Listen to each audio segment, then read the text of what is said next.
Last year, The Chant by Brass Token Games came out of nowhere to be one of my favourite survival horror games of recent times.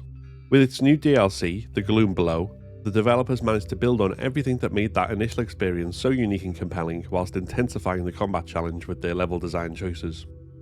For those unaware of the game, The Chant is set in a spiritual retreat on Glory Island.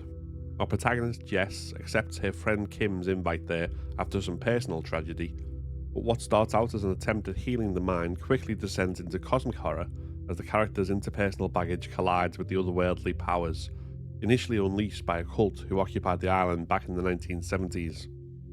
After managing to defeat the threat and escape the island in the base game, Jess and Kim find themselves pulled into the other world, the Gloom Below of the title, and have to escape a world that is very much alive, its boundaries pulsating with literal flesh and teeming with monsters.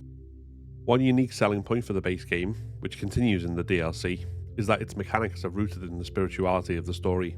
So instead of having the usual health meter, you have to manage mind, body and spirit meters. And whilst the body meter is effectively a health bar, keeping your mind full is vital for being able to fight, as without it you are plunged into a panic attack state.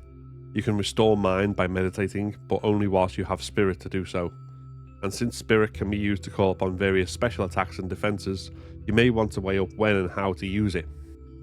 Like all good survival horror games, resources are limited and managing them is crucial to survival.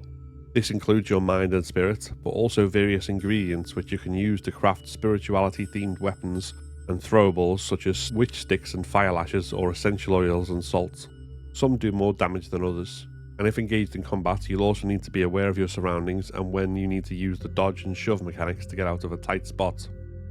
The enemy variety you'll be dealing with in the game is considerable, with multiple types of humanoid enemies, but also others such as manticores, mimic-crawlers and canker-toads. As well as physical attacks, which deplete body, there are psychic attacks which deplete mind and hold you paralysed until you repel them. Combat is not always necessary, of course, and good resource management may demand running away from enemies rather than facing them. In the DLC, more combat is needed than in the base game to progress, but it takes an interesting approach to this through Souls-like level design. Each time you die, and dying multiple times is built into the story and the nature of the inescapable gloom, rather than just being a gameplay thing. You respawn in the central hub. This means slogging back through each of the 3 core paths, except that if you progressed far enough before death to open a shortcut, then you could cut a lot of it out. Each area loops back on itself to allow this, and the secondary biomes being unlockable at the end of the first 3 makes those shortcuts even more crucial in the second half of the game. There was some of this in the base game, of course, with the island being interconnected and unlocking new paths and making it quicker to return to the central hub.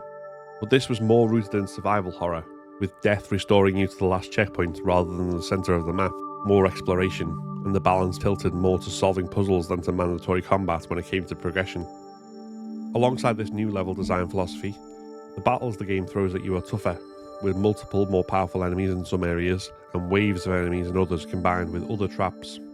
This makes being aware of your surroundings, mastering the combat and managing your resources all the more important. All of this makes for a very intense and compelling challenge across the course of 4 to 6 hours on a first playthrough. Accompanying this, the music, sound design and overall atmosphere feed into making the gloom feel like an inescapable, oppressive threat, albeit one that isn't actually very gloomy, with the bright colours that define each biome taking on a very sinister air as around you the world pulsates and the creatures growl and slaver. The only thing letting this DLC down, as I said in my review of the base game, is that it lacks accessibility options.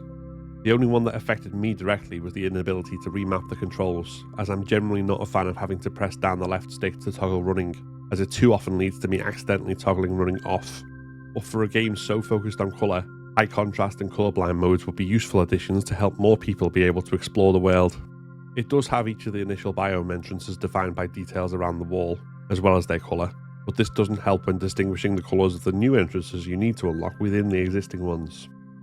With that said, overall, The Chant, The Gloom Below builds on a fantastic debut game which brought a fresh spin on survival horror mechanics, to offer up a new challenge which remixes those elements with Souls-like level design for a compelling gameplay experience.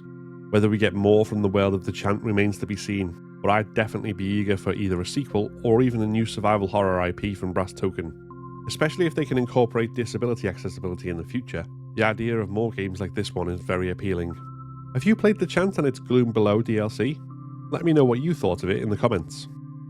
If you enjoyed this video, then please give it a like and consider subscribing to keep up to date with all my content. Like the video that just popped up, which YouTube thinks you should watch next. This is a Patreon and member supported channel, so if you want to become a member and unlock custom badges and emojis, early access to my videos, and your name in the credits, then click the join button below. Thanks very much for watching, and see you next time.